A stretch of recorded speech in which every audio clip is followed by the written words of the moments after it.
কমলা হ্যারিসই হবেন পরবর্তী মার্কিন প্রেসিডেন্ট, এমন পূর্বাভাস দিয়েছেন প্রখ্যাত ইতিহাসবেত্তা এবং নির্বাচনী বিশ্লেষক অ্যালান রিকম্যান।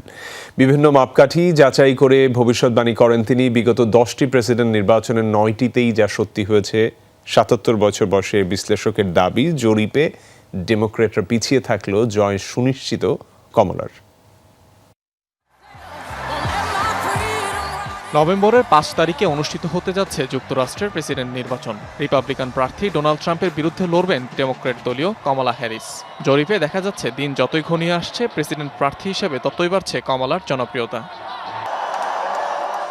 এবার মার্কিনীদের সেই আশাকে আরও পাকাপোক্ত করল প্রখ্যাত ইতিহাসবেত্তা অ্যালান রিচম্যান। এই নির্বাচনী বিশ্লেষকের ভবিষ্যৎবাণী, যুক্তরাষ্ট্রের পরবর্তী প্রেসিডেন্ট হবেন কমলা হ্যারিস। নির্দিষ্ট চাবিকাঠি পরিমাপ করে হোয়াইট হাউস নিয়ে যা ভবিষ্যৎবাণী করেছি তা 40 বছর ধরে সঠিক হয়ে এসেছে। আমার মনে হচ্ছে এবার আমরা নজিরবিহীন ঘটনার সাক্ষী হব।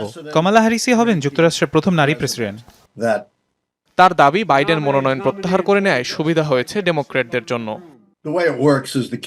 আমরা জানি কমলাকে সমর্থন জানিয়ে বাইডেন তার মনোনয়ন প্রত্যাহার করে নিয়েছিলেন। ক্ষমতার এই চাবিকাঠির বদলে ডেমোক্রেটরা কমলার জন্য একতাবদ্ধ হয়েছেন, যা দলটিকে আভ্যন্তরীণ প্রতিযোগিতা থেকে বাঁচিয়ে দিয়েছে।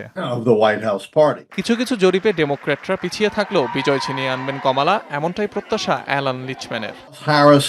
পররাষ্ট্রনীতি, সামরিক নীতিও গুরুত্বপূর্ণ বিষয়। রাশিয়া ইউক্রেন যুদ্ধের ক্ষেত্রে বাইডেন পররাষ্ট্রনীতিতে সাফল্য অর্জন করেছিল, এটা অনেকেই স্বীকার করবেন। কিন্তু মধ্যপ্রাচ্যে বিপরীত হয়েছে, সেখানে যুদ্ধবন্ধের কোনো নামই নেই। অঞ্চলটিতে মার্কিনীদের অনেক বিনিয়োগ আছে। এটা বাইডেনের পররাষ্ট্রনীতিরই প্রতিফলন। 1984 সাল থেকে মার্কিন নির্বাচন নিয়ে ভবিষ্যৎবাণী করে আসছেন অ্যালান রিচম্যান। সবশেষ দুটি নির্বাচন সহ বিগত 10টি প্রেসিডেন্ট নির্বাচনের 9টিতেই সঠিক পূর্বাভাস দিয়েছেন তিনি। নিজস্ব নির্বাচনী মডেল ব্যবহার এবং 13টি চাবিকাঠি পরিমাপ করে এ ফলাফল বিশ্লেষণ করেন মার্কিন নস্ট্রাডামাস খ্যাত অ্যালান রিচম্যান। অনিক রহমান, যমুনা নিউজ।